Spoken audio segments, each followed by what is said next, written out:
ഈശോ മിശിഹായ്ക്ക് സ്തുതിയായിരിക്കട്ടെ. മിശിഹായിൽ സ്നേഹം നിറഞ്ഞവരെ, ക്രിസ്തുവിൻ്റെ മനുഷ്യാവതാരത്തെക്കുറിച്ചും മാമോദിസായെക്കുറിച്ചും ധ്യാനിച്ച ധനഹാകാലത്തിൽ നിന്നും ഈശോയുടെ പീഡാസഹന മരണ ഉത്ഥാനങ്ങളെക്കുറിച്ച് ധ്യാനിക്കുന്ന നോമ്പുകാലത്തിലേക്ക് നാം പ്രവേശിച്ചിരിക്കുകയാണ്.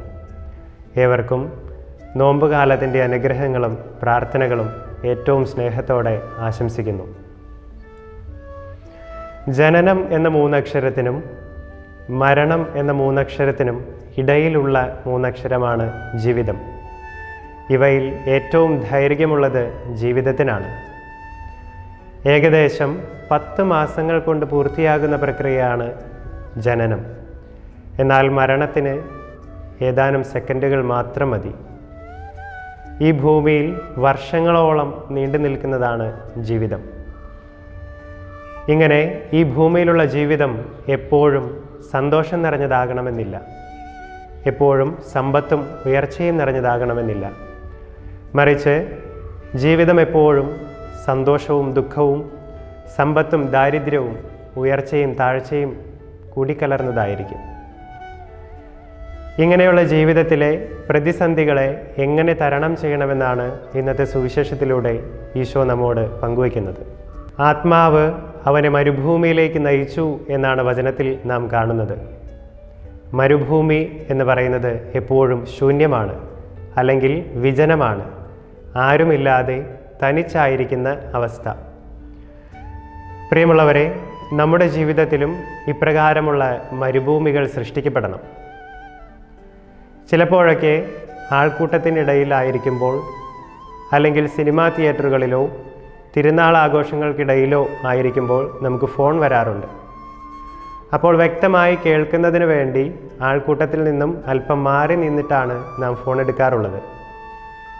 ഇതുപോലെ ഈ ലോകത്തിൻ്റേതായ തിരക്കുകളിൽ നിന്ന്, ആഘോഷങ്ങളിൽ നിന്ന്, അല്ലെങ്കിൽ ആർഭാടങ്ങളിൽ നിന്ന് ഒരല്പം മാറി നിന്ന് ദൈവത്തിൻ്റെ സ്വരം കേൾക്കാനും ദൈവത്തോടു കൂടെ ആയിരിക്കുവാനും നമുക്ക് സാധിക്കണം.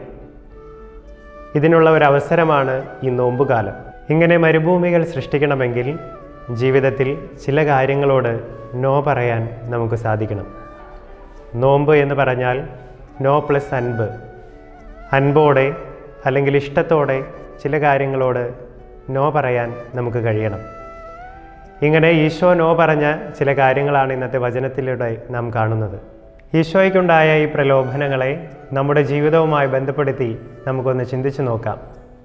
ഒന്നാമതായി, കല്ലുകളെ അപ്പമാക്കാനുള്ള പ്രലോഭനമാണ്. എന്ന് പറഞ്ഞാൽ ജീവിതത്തിൻ്റെ വിശപ്പുകൾക്ക് പെട്ടെന്ന് ഉത്തരം കണ്ടെത്തുവാനുള്ള ശ്രമം. എന്നാൽ ഈശോ നമ്മോട് പറയുന്നത് അധ്വാനിക്കണമെന്നാണ്.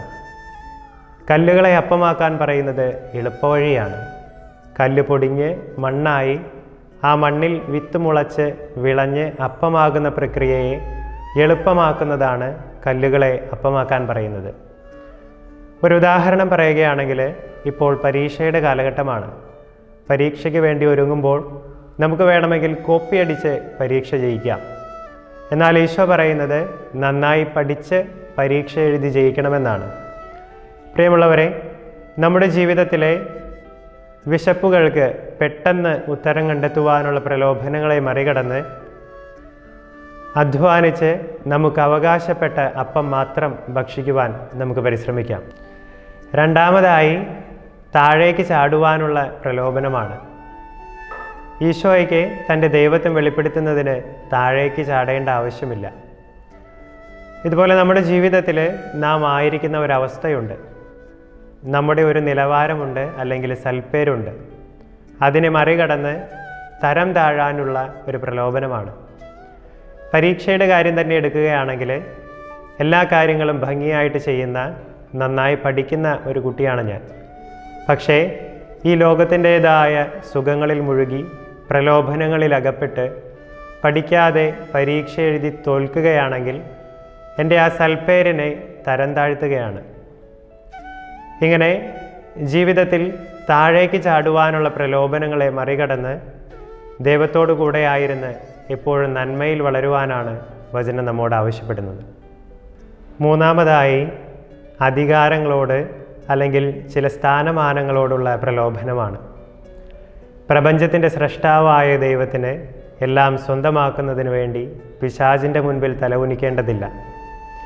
ഇതുപോലെ നമ്മുടെ ജീവിതത്തിൽ ചില അധികാരങ്ങളോട് അല്ലെങ്കിൽ ചില സ്ഥാനങ്ങളോടുള്ള ഒരു പ്രലോഭനമുണ്ട്. ഈ അധികാരങ്ങൾക്ക് വേണ്ടി, സ്ഥാനമാനങ്ങൾക്ക് വേണ്ടി നമ്മുടെ ആത്മാഭിമാനം അടിയറ വയ്ക്കാതെ, ചില അഡ്ജസ്റ്റ്മെൻറ്റ്സുകൾക്ക് കീഴ്വഴങ്ങാതെ ദൈവത്തിൻ്റെ അവകാശികളും ക്രിസ്തുവിൻ്റെ കൂട്ടവകാശികളുമെന്ന നിലയിൽ അഭിമാനത്തോടെ ജീവിക്കുവാനാണ് വചനം നമ്മോട് ആവശ്യപ്പെടുന്നത്. സ്നേഹം നിറഞ്ഞവരെ, ഈ നോമ്പുകാലത്തിലേക്ക് പ്രവേശിക്കുമ്പോൾ ഈശോ പ്രലോഭനങ്ങളോട് നോ പറഞ്ഞതുപോലെ ദൈവത്തിൽ നിന്ന് നമ്മെ അകറ്റുന്ന എല്ലാ പ്രലോഭനങ്ങളോടും അൻപോടെ, ഇഷ്ടത്തോടെ നോ പറയുവാനും ദൈവത്തിൻ്റെ സ്വരം കേട്ടുകൊണ്ട് ദൈവത്തോടു കൂടെ ആയിരിക്കുവാനും നമുക്ക് പരിശ്രമിക്കാം. അതിനായി ദൈവം നമ്മെ എല്ലാവരെയും സമൃദ്ധമായി അനുഗ്രഹിക്കട്ടെ. ആമേൻ.